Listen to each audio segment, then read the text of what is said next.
Welcome, everybody. Thank you for jumping on. We have Coach Sokol here today with us from Sokol Strong and all that good fame. Coach, we give about 15 seconds if you want to drop a little personal knowledge, and then we like to just dive right in. So if you got anything you want to share about yourself real quick, drop it on us. If not, that's cool. Oh, I'm just honored that you guys invited me on here to talk about things that I love and I know that are have done me a lot of good and many others. So I'm just honored to be here and sit around and meet you guys and talk to you. Where are you guys at anyways? We're based out here in Los Angeles. Los Angeles. Okay. Yeah. So, and there's people on here from Los Angeles, New York, like Maryland, I think, Germany. So we're all around, and we're all eager to just grow and learn from each other. So I think it's kind of fun. I guess let's just start with question number one. Roger, you want to dive right into this? Yeah.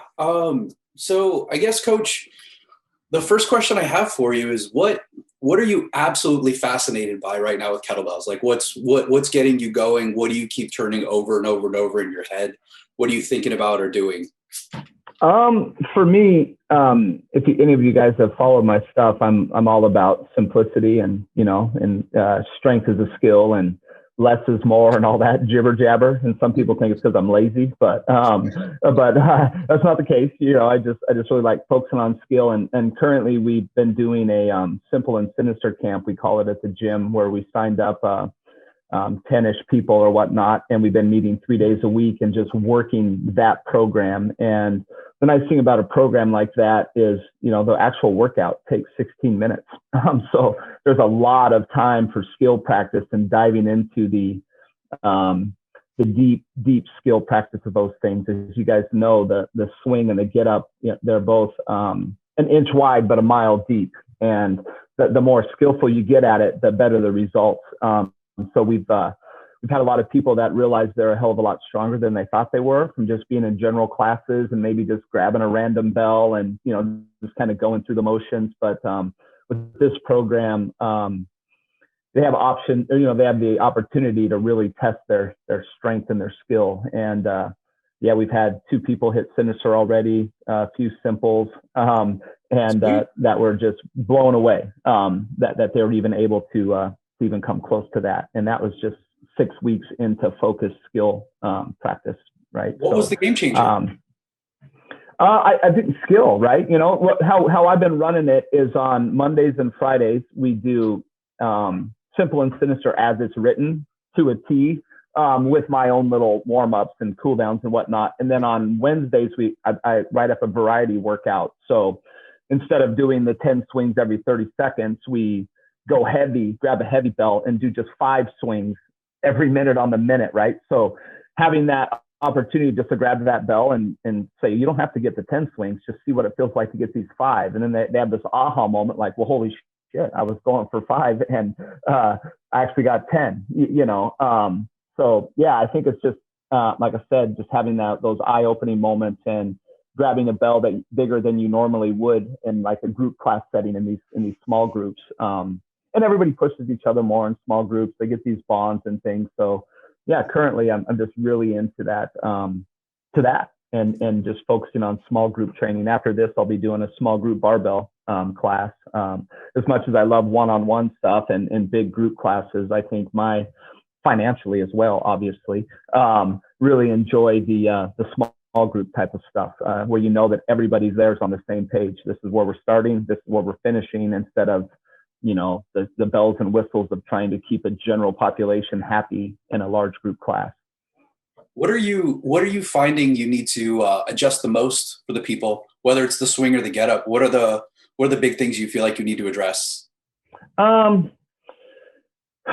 Specific to skill. I think the get up, a lot of people, my PR get up is 72 kilograms, right? Which a lot of people think is pretty crazy. And it's not because I'm that strong. I'm not nearly that strong. I'm just that skillful, right? So I think just breaking down the get up at one stage at a time, so they're not rushing it, slow is smooth, smooth is fast type of situation. And just getting the most out of each one of those positions has helped people, gain 4 to 8 kilograms in a week on their get up PR, just solely on getting better at going to the elbow, getting better at going to the palm, getting better at going to the leg sweep versus, I think of the get up as just a small move that makes up a perfect one. So, I'm not thinking about that as a get up. When I'm doing a get up, I'm thinking elbow, palm, sweep, lunge, and then of course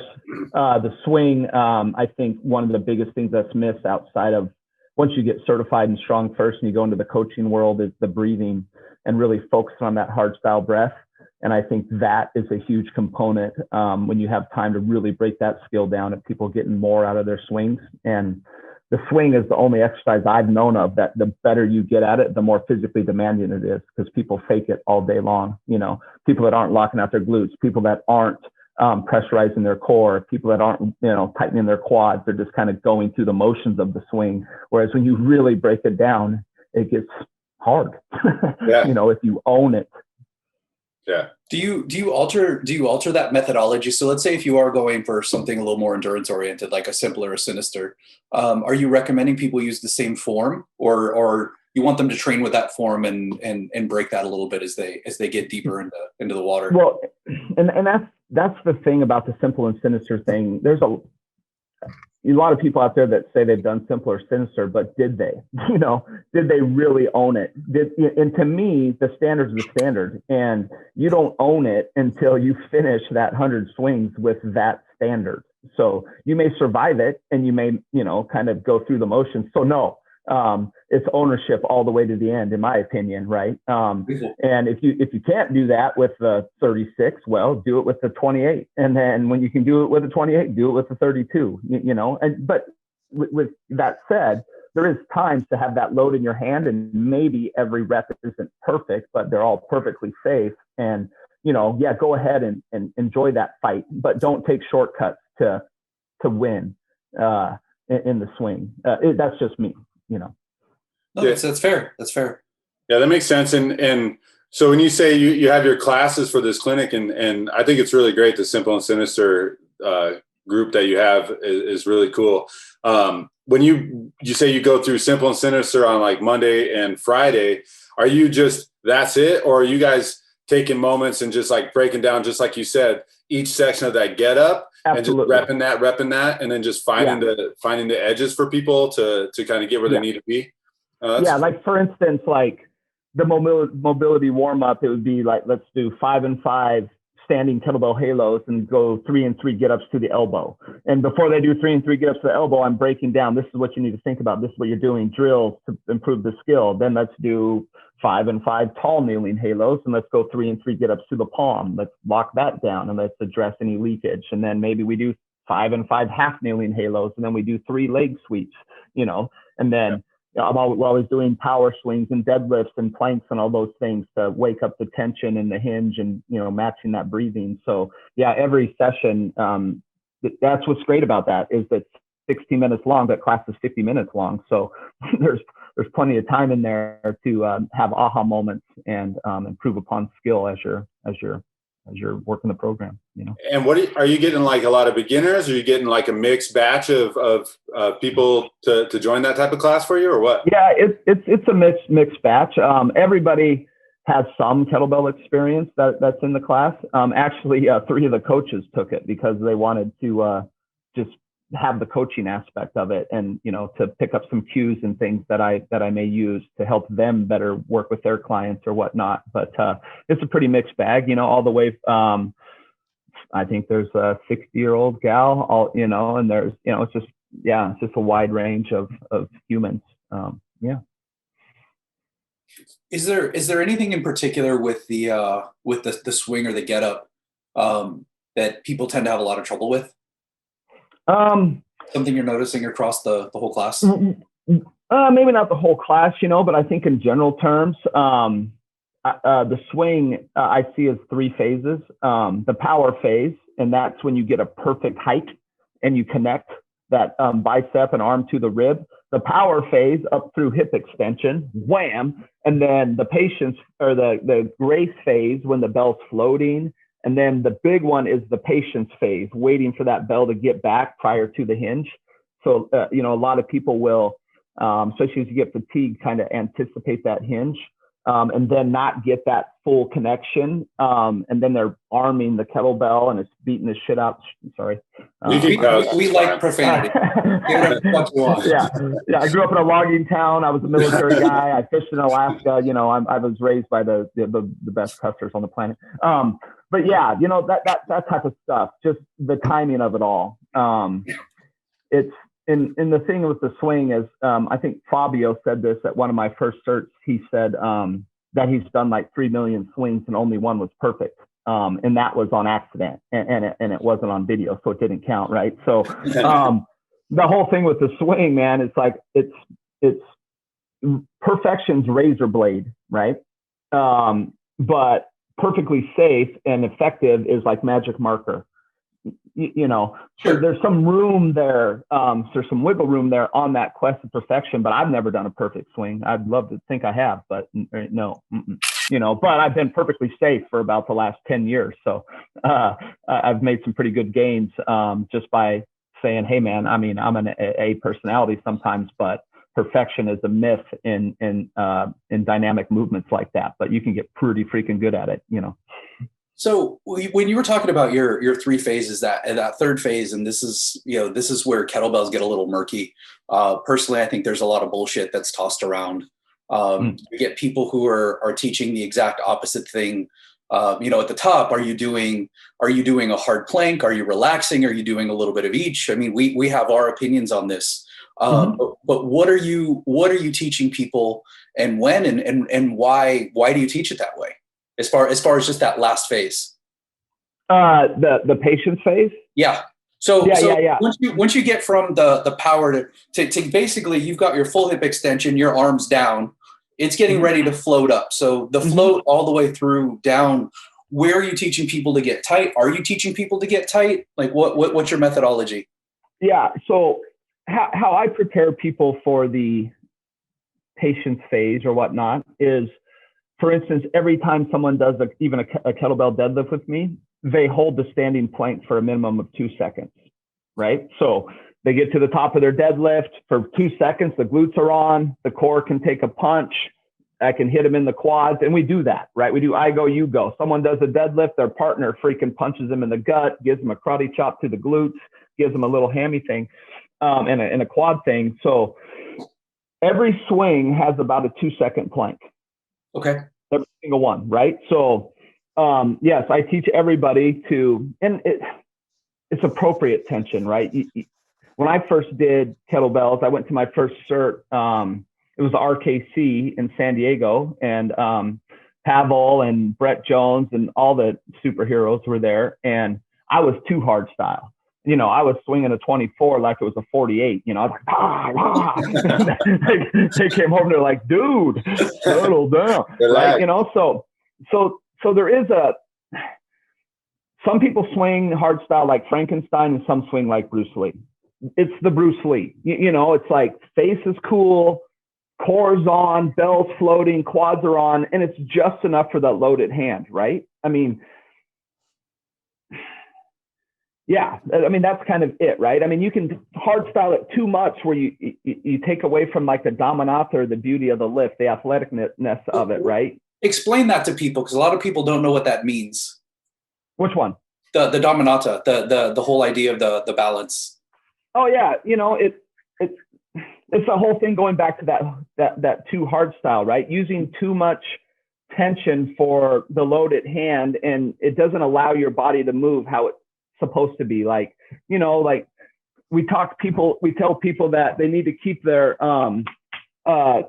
bicep connected until full hip extension, and the shoulder needs to stay connected. So when they come up, they're afraid to let this shoulder go. So the swing's like instead of, you know, just allowing that beauty of it, or that artistic, I don't fucking know, you know, but allowing that art, right? of it, right? You know, it's just, you know, when I deadlift or when I swing a beast, you know, I know that I need this amount of tension for the beast, right? Just enough that I can stay rooted. You know, the bell's way out here away from me. I'm not falling on my face. And then when I swing the 24, I ramp that down quite a bit, right? So it's just appropriate tension for the loaded hand. And if you got too much tension, you're not getting that balance. It's just too much, Yeah. And that's where people get their trap problems. And, it's Pavel always says, make the difficult look easy. So if I'm doing a set of 10 swings with the beast and someone walks by me, they're like, oh, that fucking looks easy, because I'm not, I'm just smooth, hinging, planking, breathing, allowing that bell to float, allowing it to do its thing, while staying rooted. And, yeah. And if you're too soft, it doesn't work. If you're too hard, it doesn't work. You need to find just the right amount of tension for the load in hand. Okay. And, I think something, teaching, let's say a 2-second plank at the top of a deadlift or an appropriate duration to express full hip extension and to be tight and then let off the gas a little bit. That's something people can get their heads around because there's a lot of, there's a lot of confusion. Jeremiah and I, we're largely self-taught until we started going through Strong First and interacting with other coaches. And we made a lot of mistakes simply by listening to what people were telling us. Like when we were learning how to snatch, it's like, oh, a snatch is a swing that ends overhead. Okay, so you got to have your arm way out here. Like, that fucking hurt. So having something tangible to hold on to is valuable. And the idea, the idea if we're going to pull these things apart, the physiology, muscle physiology, muscles that can't relax are weak. If you get really truly strong people, they can relax as well as they can generate strength, and that's something that's a big takeaway. Yeah, every good athlete on the planet can go from extremely smooth to tense back to smooth, like at the drop of a hat. And that's actually a good drill. You just kind of like bouncing around like a fighter, and then just say tense, and everybody just drops into full tension and goes right back into relaxation. So like after I do a set of swings, before the next set, I'm turning myself into Jello Man, just smooth, relax, let it all go. And then come up and find the tension and then let it all go. If you walk into the gym from a shitty day at work and you're like, oh, God damn it. And then you leave that way. I mean, you're kind of missing out on some of the great benefits of strength training because you're just always just so bound tight, So yeah, there's a balance to it, and that's where it all goes back to that appropriate tension. So some of these jerks need to stop making fun of me for doing fast and loose. Well, no, you should be doing fast and loose. But if you've seen his fast and loose, you would still make fun of him. It's beautiful. It's still good to do it, but it's a glorious sight to see. Hey, it's like a jazzy club type thing. All right, that's good stuff. I love it.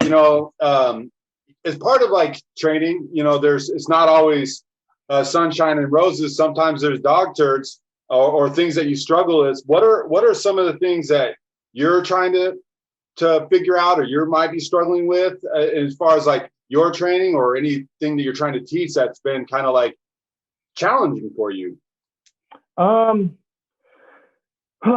Well, not too long ago, and I'm still kind of dealing with it. I have this little bit of thing going on in my trap, so, it's and which is great as a coach sometimes, because knock on wood, it's been about 10 years since I've had any gym related setback.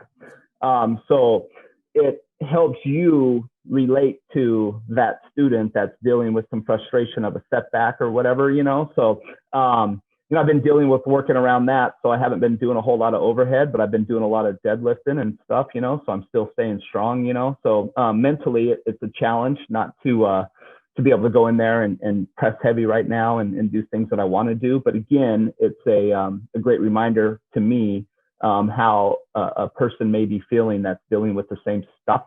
And I have all kinds of clients, man. I have a paraplegic doing kettlebells, so I got no freaking excuses, right? But,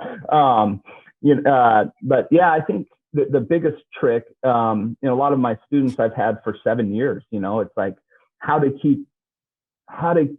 not feel like you're not keeping them happy, because it's kettlebells, barbells, and body weight. I don't do glitter and shit. I just work the basics and just try and get everybody to do them well, right? So I think that's a big coaching challenge sometimes, is just feeling like, do I need to give them bells and whistles? but if they've been there for 7 years, I guess I don't have to, but I always question stuff like that. You know, is it exciting enough? Is there enough variety, you know? And variety is the spice of life, but in the gym, variety is the spice of weakness sometimes, you know, or it can be, you know, depending. And you're right, you know, so I try and get my clients on, you know, my private training stuff. It's like, hey, let's work this program, and in 12 weeks from now we'll adjust that, instead of just random acts of whatever. Random exercise. Yeah. So, you know, like right now I have a guy that's he's just got done doing strong list 5x5. We did that for 12 weeks, and then we did a reset of 6 weeks of simple and sinister, and then now he's on week 9 of kettlebell muscle. Right. You know, I know that the benefits and rewards are there, and it's easy for me because Jeff Newport created kettlebell muscle. I didn't. Pavel created simple and sinister. You know, my job is just to make them good at the stuff that these guys already put out there, you know. And, you know, and I love students like that, you know, students that are like, give me a program and let's go, you know. I want to see where I'm going to be in 12 weeks type of stuff.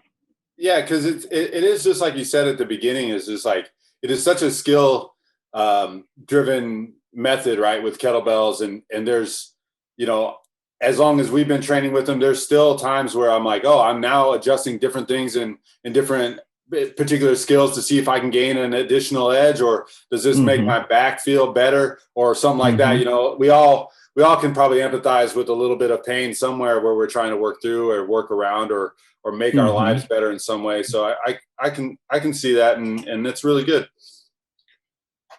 Just something to keep in mind. You're probably never going to have the conversation where a client walks in like, you know, I look too damn good naked. I'm pretty pissed off.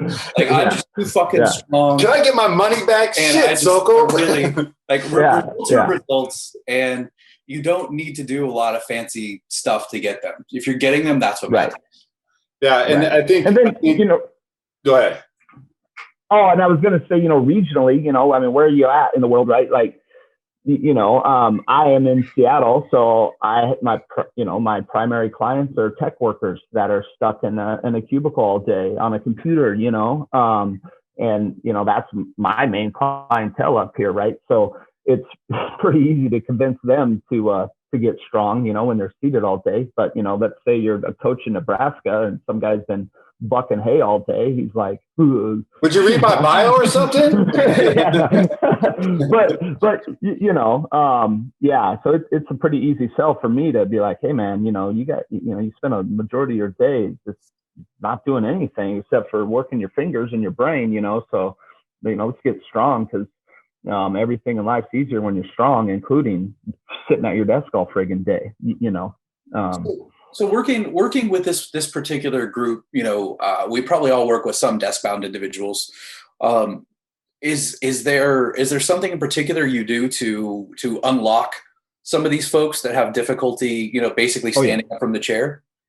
Oh yeah. No, I mean, a lot of you know, T-spine mobility, shoulder mobility stuff. Obviously, you know, a lot of tight hamstrings. You know, like getting some hamstring stuff back, you know, but still, as Dan John once said, he's like, training is like Mexican food. There's 6 ingredients, and depending on how you package it, it's a taco salad, it's a burrito, it's a freaking whatever, but it's push, pull, hinge, squat, loaded carry, and get up, you know? So these are the 6 ingredients, right? And whether you give them these ingredients with a barbell, a kettlebell, a body weight thing, or combined.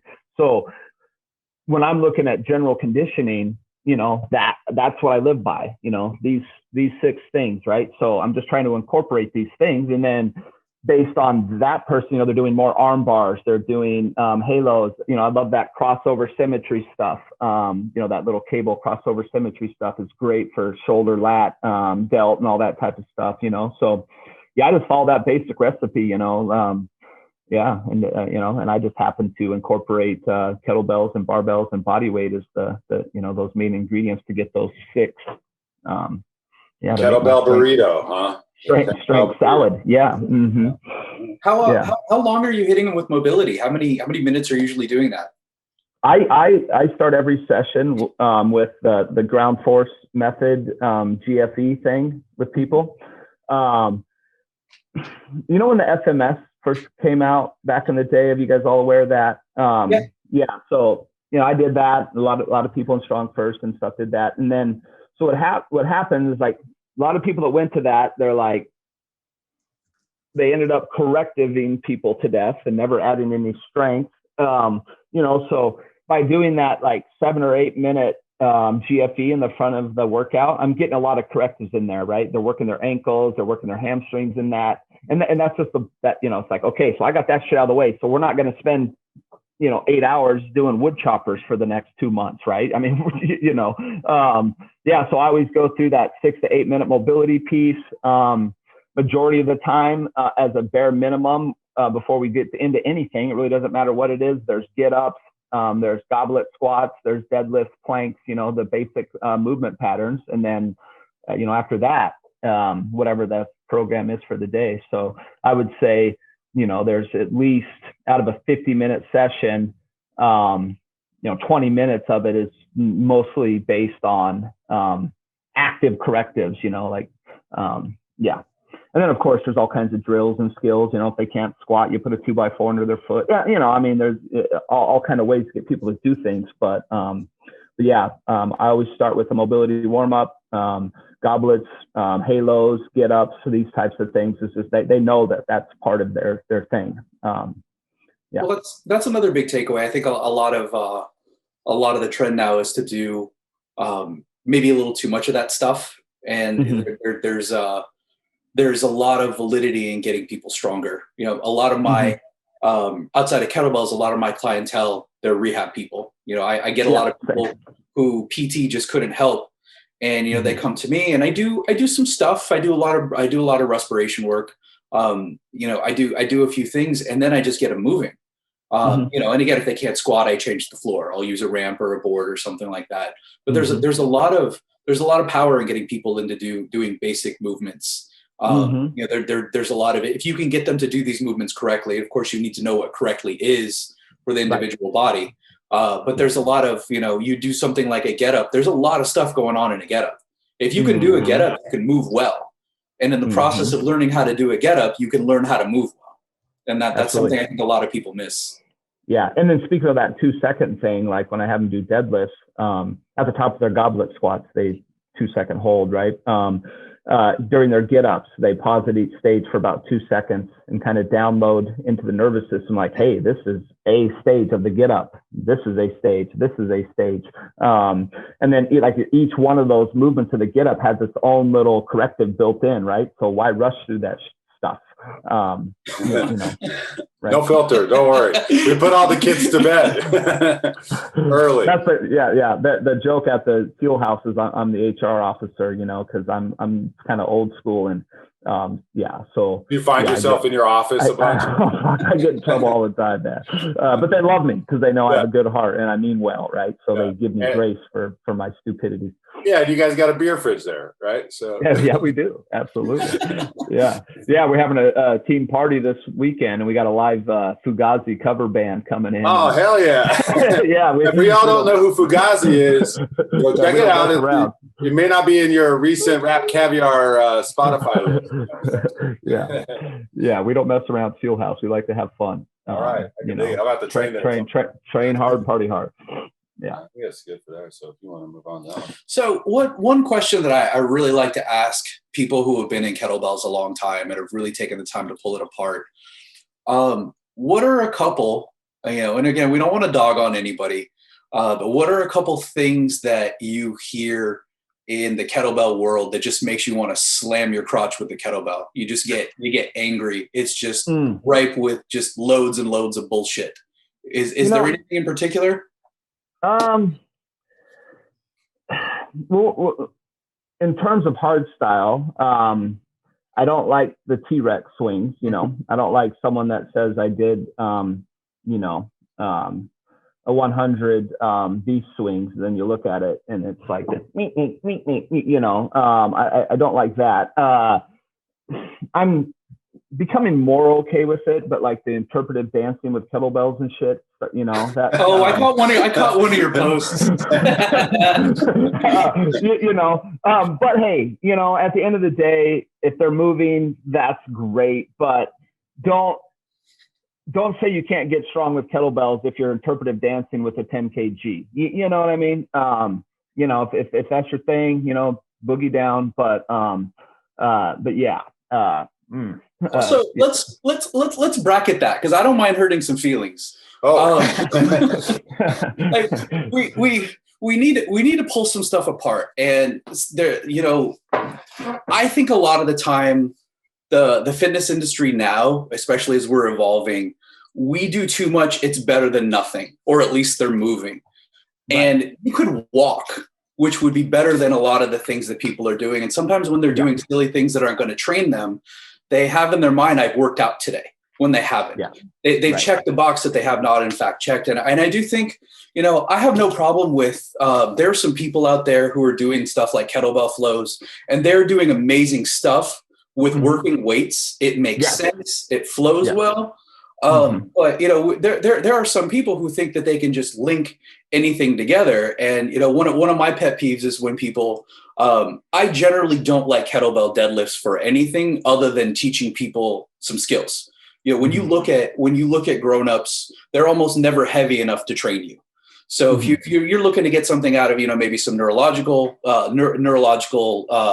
refinement, some drive, that's totally cool. But if you've got, you know, if you're doing, let's say, a complex where you're doing a lot of crazy rotational stuff with, let's say, the shoulder, you're doing some kind of rotational snatch, and then you're taking that same kettlebell and then you're doing a deadlift, like that doesn't make a lot of sense to me, because there's no, the loading is not sufficient. And I don't want to attack the particular modality or the method, because I think it's valid, but I do think that there's a lot of stuff going out there when people aren't considering what trains you.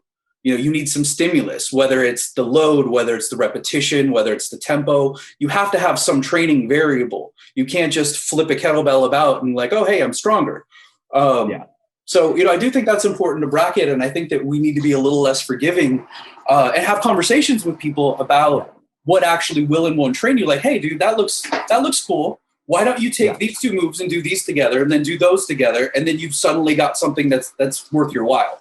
Yeah. And I think like a lot of those like flow things, right? Their workouts are 60 seconds long, right? I mean, they film their video, they put the fucking thing down, and then they go do whatever that they were going to do. You know what I mean? It's not like you're doing, so I'm doing 10 sets of this. I'm like, what?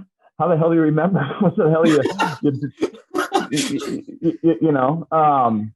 So, I don't know I've gotten better at it. When it first came out, it was, you know, because people would come to me and be like, yeah, you know, I'm kind of nervous about kettlebells, right? Because, you know, they hurt my back or something or whatever, right? And nobody blames the dum-dum that put it in their hand potentially without teaching them how to use it. And they blame the kettlebell. You know, so when I saw this stuff happening, I'm like, oh, great. Now we're going to have all kinds of people, you know, like, yeah, I broke my toe with a kettlebell. Well, no shit. You're freaking, you know, throwing it around and breakdancing with it. What do you expect?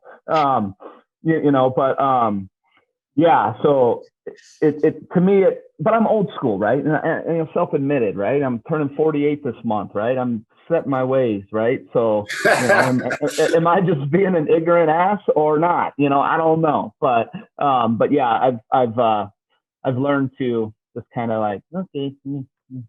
Talk to me about the T-Rex swing. You said you've evolved. So what was your initial problem with it, and why did you evolve a little bit? Why are you softening on it? Oh, well, I'm not on that one. Okay. You can call it what you want. You just don't call it a swing, right? You know, it's not a hard style swing, period. I mean, you know, so if you want to call it, you know, I did 100 T-Rex swings today, then that's great. That's you did. That's exactly what you did. Congratulations. But if you say I did, you see any merit in them? Are they completely useless? To me, I don't have a lot of time, right? So that 10 minutes to me was just tomfoolery, right? You know, I would have rather spent the 10 minutes getting the most out of that 10 minutes, right? So again, the swing, the better you get at it, the more physically demanding it is, right? So you're taking shortcuts when you're doing that, right? Because you're changing the travel of the bell to up. You don't have to plank very hard if the bell travel's not going away from you. You know, so you're not having to root as hard. You're not having to lock out, you know. Now, with that said, I have used the T-Rex swing to teach the taming of the snatch, right? You know, so when people have the hard time, like coming off the chest and changing that travel by bending the arm, it's a really safe way with two arms to get people to feel that feeling with ballistics, and then just, you know, end up doing it with one arm, right? So that's about the only thing that I would say that T-Rex swing is good for. Other than that, it's just another thing that people made up, like the squat swing. It's like, fuck it, man, swing and then squat. You know, I don't, you know, separate those two, you know, but whatever, you know, I mean, like Mavericks and those guys, badass dudes, love them, you know, love them to death, and that's great. You know, they've taken it and they've evolved things a little bit, you know, but for the general population, do a set of 10 swings, do a set of 5 goblet squats, do another set, right? You know, yeah. And that's, again, just going off of strong first standards, right? There's 1,000 ways to do kettlebells. There's American style, there's sports style, and there's this and the other. Sure. Each their own, I guess. So if we pull this apart and let's say we get goal oriented with our training and with our discussions, one thing I like to do is I like reasons. I want to see, now I'm bad at math, but I like equations. Okay. I want to know, for example, if I'm training power, I want to know what the equations are behind the power, behind the kinetic energy. And I want to be able to look at an equation and I want to understand. And you know, for me, this goes into what I think a lot of people don't get. When you're shorting the swing, you are not creating the same amount of kinetic energy. There are a lot of physics properties that change when the arm of the movement goes from here to here. So if you're looking at an efficient way to train, or if you're looking at training power, for example, as soon as you change the distance that you've traveled, the power output drops significantly. Power is a measure of work, and work is a measure of distance. So, you know, if you're looking at doing, you know, a 48 swing here versus a 48 swing here, you literally have done half of the work. And when you're getting into efficiency, when you're getting into even the rate, you know, using a bell that's too heavy, for example, is going to result in less kinetic energy production than a heavier bell, because the equation actually favors velocity. Velocity is squared and mass is singular. So when you pull these things apart, you start with a goal. You can say, okay, well, what are you trying to do? And most people are going to tell you, oh, I'm trying to build power. Well, power has an equation. And power, one of the inputs is the kinetic energy. So you can get into distance, you can get into the kinetic energy presented or produced, and you could say, well, you're not in fact doing that. Like, this is too slow, or you're not going far enough. And that's, you know, when we talk about training, we talk about goals. I really like having some of the stuff to back it up. Another thing to think about with the T-Rex swing, you know, what we teach a lot of our people, this is a gauge. Okay. Now I'm open. I've got an open mind. If doing a short swing gets you to a different goal, like we will do this for snatches as well. If it gets you there, it gets you there. I don't give a shit what I think or what you think or what anyone else thinks. It either works or it doesn't. So if it works for you, then more power to you. But one thing that we like to look at is if we've got a swing to here, right, with a particular bell, and suddenly you can't swing that bell to that level. We don't have a gauge of proper form. We don't have a gauge of aptitude. We don't know whether or not you've actually attained the goal you're trying to achieve until we have things that are somewhat reproducible. And that position is one of these things. You know, it's so hard in fitness to have metrics, to have standards by which you can evaluate your performance.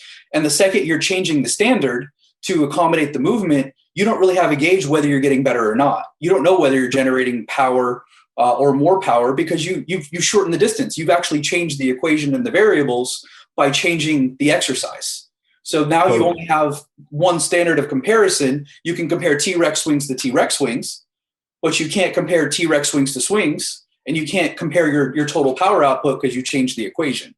And that's one of the, absolutely. the important things we like to pull apart. But I think it all starts with a goal. And that's what this really comes out. What are you trying to do? Yeah. And I look at like kettlebell training, especially like the martial arts of weightlifting, right? So, until they get a certain level, then they're not doing like snatch lunges and all these things, So it's like, I want to snatch, Sokol. All right. Well, once your two-handed swing's the standard, we'll single swing. Once your single swing is the standard, then we'll snatch. Once your snatch is the standard, well, then you can snatch and lunge, right? So I'm not against getting a little creative and doing some fun stuff with it. But once the standards established, like Mavericks and those guys, they can hit the standards, and then they went beyond that, and that's pretty cool, But like skipping these bases, like going from your white belt to your brown belt, without all that shit in between, you're going to get your shit handed to you if you go out there and think you're going to be able to use it, right? And it's kind of the same way with like the belts, right? Yeah, they're going to beat your ass, or limit your overall potential if you don't establish the standards and be really good in them before you really start getting after it. What about training cues or ways that people teach things? Are there any things that you've heard over the years that you've deviated from or improved upon? Yeah, for me, I think like there's a group of coaches that may or may not try and use their exemplary vocabulary to try and make shit sound super sciencey, when they're explaining stuff. For me, it's I just try and keep stuff simple, right? It's like, hey, what's your favorite activity? Oh, I love going to outdoor concerts. Oh, really? Let's say that you're, when I'm teaching the hinge, let's say that you're at your favorite outdoor concert and you walk into a porta potty, it's fucking full. You don't want to sit on it. What do? You hinge and hover. And they go, oh, I get it. You know what I mean? Instead of being like, all right, so you got to move 3 degrees here and you're fucking in. It's like, picture trying to go into a porta potty that's full. How are you going to do that? And then they go like that, Picture walking out of Costco and you got a bunch of bags of shit and there's rugrats running everywhere, but you got to close the door. So what do? You fucking use your ass, I think my art of coaching is just taking difficult things and making them understandable by simple cues instead of trying to sound smart. I just sound like a logger kid when I'm coaching, right? But I get the results I want. Yeah, but you're providing context, and that's the thing.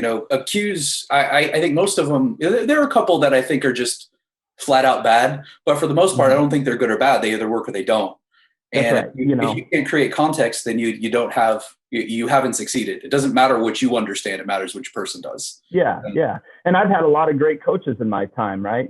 So I've just taken what they've taught me and made stuff, taken some things, put it in my toolbox, taken other things, got rid of it, kind of, work things to more my dialogue and it works, right? I basically got a system for teaching the swing that if someone new comes in, has never seen a kettlebell, I can typically get them doing a pretty damn nice swing within an hour, by this proven method that I use. And 12 years of data and it's still working.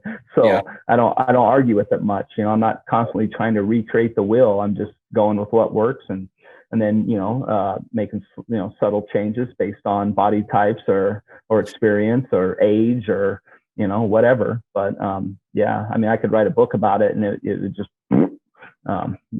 it's all there. What have you where did you get your ability to adapt to body types? Because that's one thing that I think has been missing. It's missing from kettlebell certifications. We don't get taught that shit. And it's super important. Where did you get this? Experiment. My very first client was I was working with Andrea Chang in Seattle. I don't know if you guys know of her. At Kettlability. We did SFG2 up there. That's right. And she gave me a 72-year-old client, and her goal was her son was making a documentary in Morocco, and she was going to be going there in 2 years. So she had a 2-year goal of like, hey, when I go there, I want to be able to be back into photography. I don't do it anymore because I can't kneel to the ground and take my macro shots. So I'm frustrated. So I got rid of all my stuff.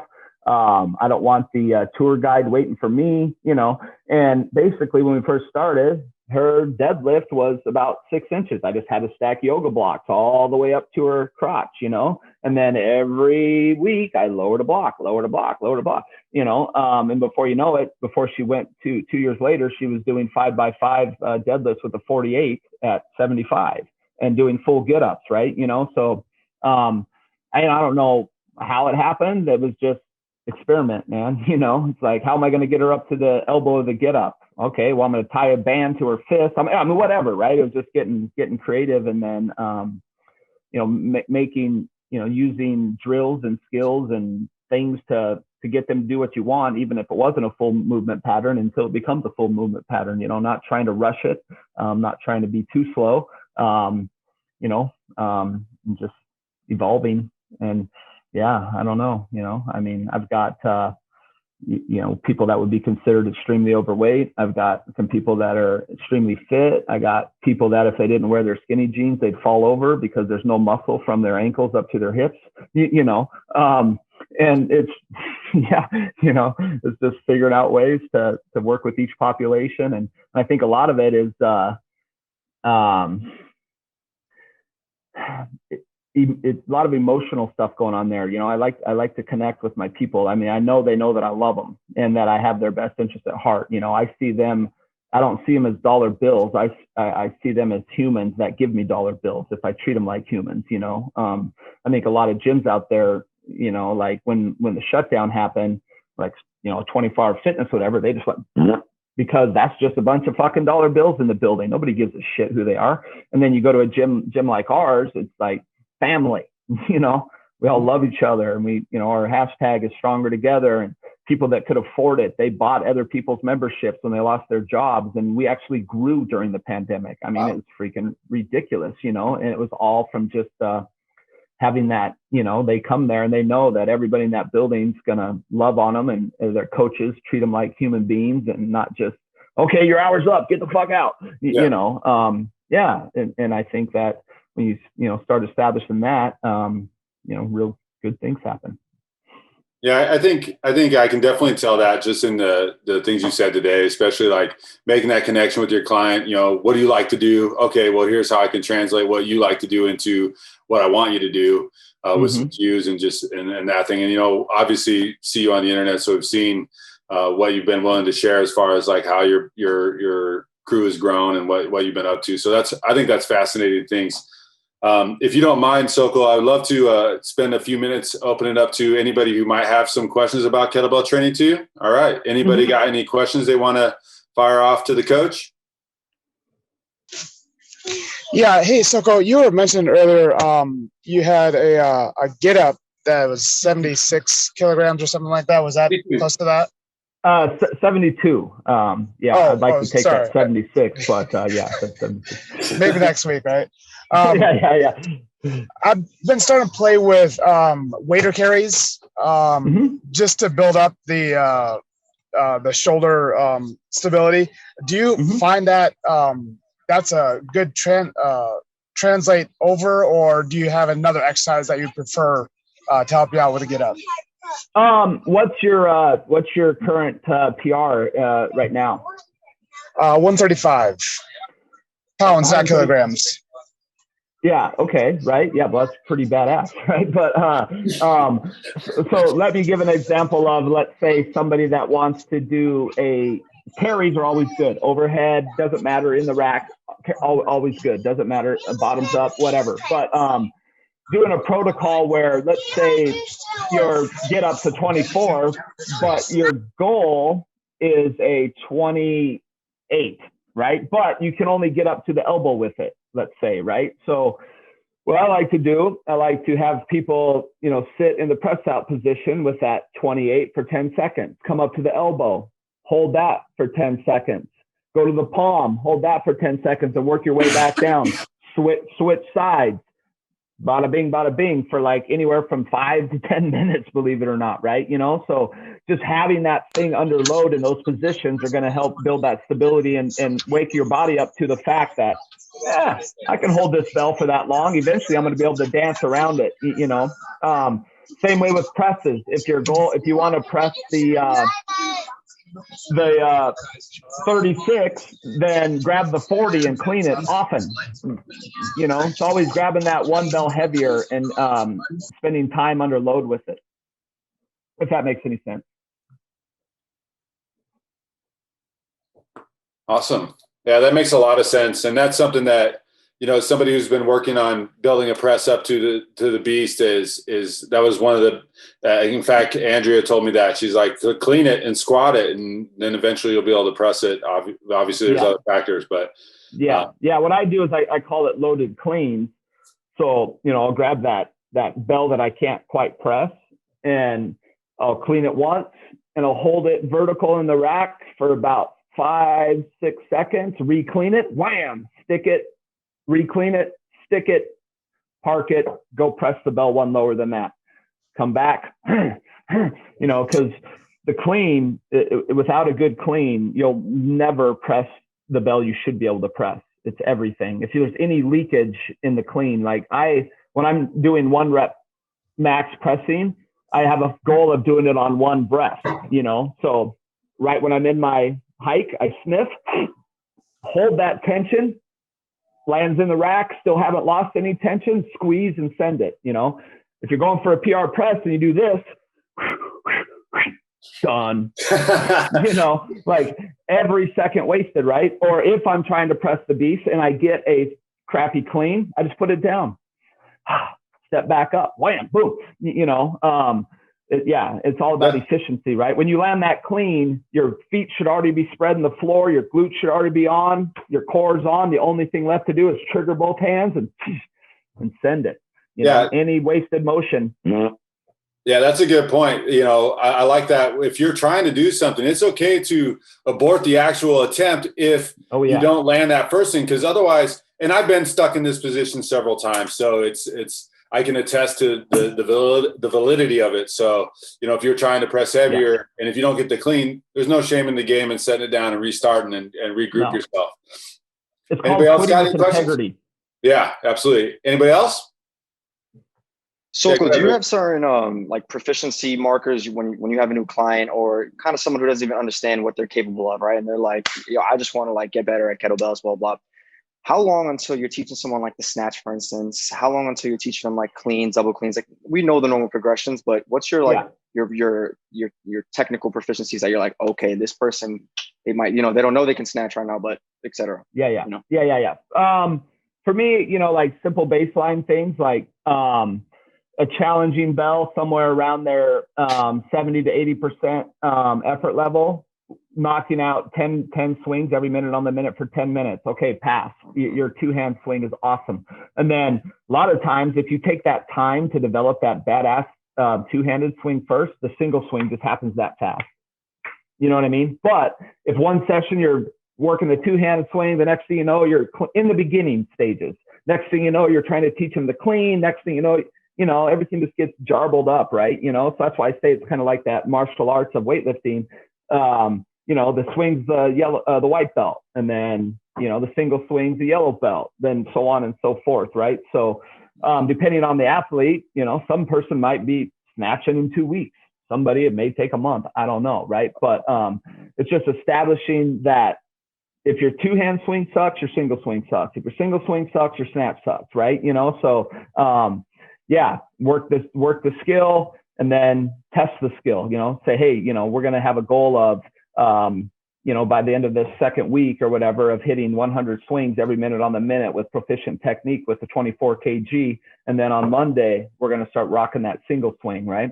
Single swing, because their 2-hand swing was so good, it took them a day. They're like, wow, I feel this, right? All right, Wednesday, let's snatch. Let's get after it. Okay. So it's case by case, obviously, and then if someone's overhead mobility isn't there and, when they're snatching, their arms are here and stuff, well, maybe it's just not time for that, yet. You know, you can get a lot done with just swings and whatnot. But yeah, I just kind of go that way. And then I'd like using the SFG standards as goals, right, for the test weekend. Right. It's like, hey, you know, what's my first goal? You know, you have a guy in there. It's like, okay, well, pass the SFG standards with the 24 kg. That's your first goal. You know, you have a gal in there, just pass the set, right? You know, and it gives them something that's defined to work toward with true written out standards, so they know exactly what they're trying to accomplish. Yeah, and it kind of fuels them, right? They're like, oh yeah, man, I'm not going to do that, sir. I don't got a couple $1,000 laying around, but I'd sure like to meet those standards. You know, help me out. You know, right. That's kind of how I approach it. I mean, then you have another person that's really, you know, I train a lot of ex dancers or gymnasts, right? They're just so in tune with their bodies that, heck, man, they may be doing all 6 big movements within a couple weeks. You know, yeah. But yeah, my progression usually is the get up right away. I'm always teaching at least a portion of the get up, the 2-hand swing right away. And, you know, I put a lot of focus on those two in the beginnings, because, you know, those are like the main foundations of it all. And then start sprinkling in the fun stuff. You know, it's like I tell them, it's like, you know, the more stuff we put in your toolbox, the funner we're going to have. But I'm not just going to throw a bunch of tools in there where you don't know how to use them. Right. You know, you're going to have to earn it. Nice. Very nice. Anybody else? My favorite color is green. Okay, that's my son's favorite color. But I was going to ask something. When you're like, so if you're in like a group setting or a group class or a small group class that you have, and let's say people are fairly proficient, do you like separate grind type lift days and ballistic type lift days, or do you kind of do a combination of both when programming for those type of settings? Are we talking about general fitness classes? Let's say kettlebell classes, right? You know, I don't know if you even do group kettlebell classes or anything like that. Yeah. How our gym is set up on Mondays, Wednesdays, and Fridays, it's kind of like a multiple implement type of situation where you may be doing some barbell stuff, you may be doing some box jumps, you may be running around the gym. So I wouldn't call it CrossFit-y because it's not the same approach, but, you know, more of something along those lines. And then Tuesdays and Thursdays is strictly kettlebells. And then, you know, usually we're having a 6-month stretch where we're like, hey, we're getting ready for the tactile strength challenge. So our classes are based around that. So Monday, Wednesday, Friday, it's based around, you know, getting a stronger deadlift, and pull up, you know, mixed with all the other fun stuff. And then on Tuesdays and Thursdays, it would be, let's, you know, focus on getting the skill and the conditioning for snatches. Not always snatching, but, you know, having that goal set, you know. So we usually go on 3 to 6 month goals of programming. Like, this is the end thing. We're going to have like a Fuel House Open or something where let's all prepare for that. And everybody knows what the moves are going to be. And then we're just kind of trying to build up for that. And that's in our general classes. In my small groups, it's a thing, right? It's like we're working moving target, or we're working simple and sinister, or we're working strong lift 5x5, or we're working 3-2-1 or whatever, right? So it's very laid out, and that way I know when they sign on the dotted line, it's like they're here to do this. I don't have to feel any guilt or anything because they're not doing burpees or some shit, you know. Yeah. Excellent. Solid. Awesome. Well, that's some inner workings to the gym for him too. That's good. I like that. Anybody have anything else? I'll be in Seattle for Strong First in October. That? I said I'll be in Seattle for Strong First one in October. October? So, yeah. Make sure and reach out and stop by, have a coffee, lunch, or come by the gym. We'll do. Yeah. We'll do for sure. Yeah. It's beginning of October. Awesome. Crush it. All right. Cool. Well, if we got nothing else, that's our time. And Sokol, man, we really appreciate you joining us and sharing, you know, your insight to all your years of training people and training yourself, and you know, the logging community and what kind of vernacular comes out of that. But yeah, again, thank you very much. Go ahead. One more. Oh, could everybody just kind of go around and introduce themselves again? Because I recognize some faces, but I never really got any names to put them to the faces. All right, I'll go ahead and just tell everybody because we all are probably on different screens. So Carrie, let's start with you. Hi, I'm Carrie. It's very nice to meet you. I really enjoyed listening to you today. It was really educational and I enjoyed it a lot. I'm glad. I don't get that much, so that's great. Thank you. See how we set you up, Sokol? We all make you look so smart. Suzanne, go ahead. Hi, I'm Susanna. I'm from Germany, and I am still very new to kettlebells. I started during our lockdown, which Germany is still progressing. I was lucky to have found this group, or they found me, or whichever. And I'm hoping to teach someday, but that will probably be millions of years away.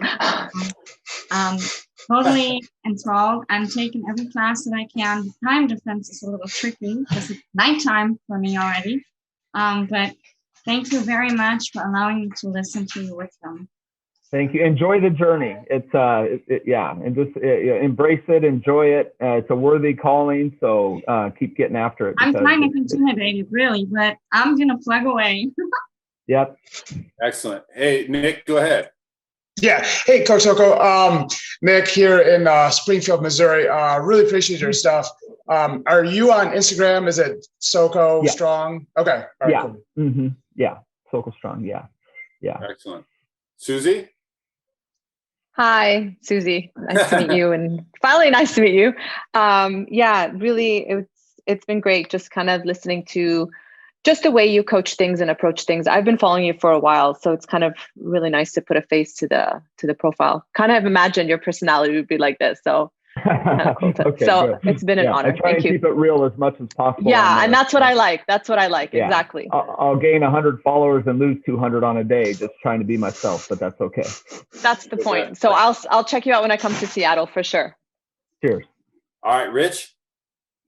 Yeah. What's up? Rich Alvarez from New York City. Did SFG about 3 years ago. Heard about you in certs and a lot of the team leaders around here. Pleasure to meet you, man. I've been following you for years, just like Susie was saying, and really just impressed. You've been in the game for a minute. Your wealth of knowledge exceeds anyone I know in the city. So when the guys told me you were on, by the way, I'm very excited to join this community and kind of talk with you guys. But like, dude, hearing you talk, man, I want to go fucking lift my 48 right now for no reason. So, thanks for taking the time to talk today, brother. Yeah, and if any of you guys are in Seattle, a free session on me for sure, right? So just let me know ahead of time, and we'll spend an hour having a good time. So Wonderful. And then last but not least, Nikki. Hello, Nikki. I follow you on IG. I was super excited when I logged on right now and saw you were on here. Lots of good information. I am not a hardstyle kettlebeller, so some of the stuff that you said was a little dagger to the heart, but a lot of good information. So thank you for sharing what goes on in your brain. So thanks. Thank you. And that's just it. It's hardstyle kettlebell, right? So I speak on that. I don't speak on other things, right? So what people are doing isn't necessarily right or wrong. It's just different. That's it, right? So do you enjoy it? It's the kettlebell's unique in that way. So yeah, don't worry about meatheads like me being old school. Awesome. And that's Roger and I'm Jeremiah. You know us at least enough now. And whether you choose to continue to know us, that's up to you.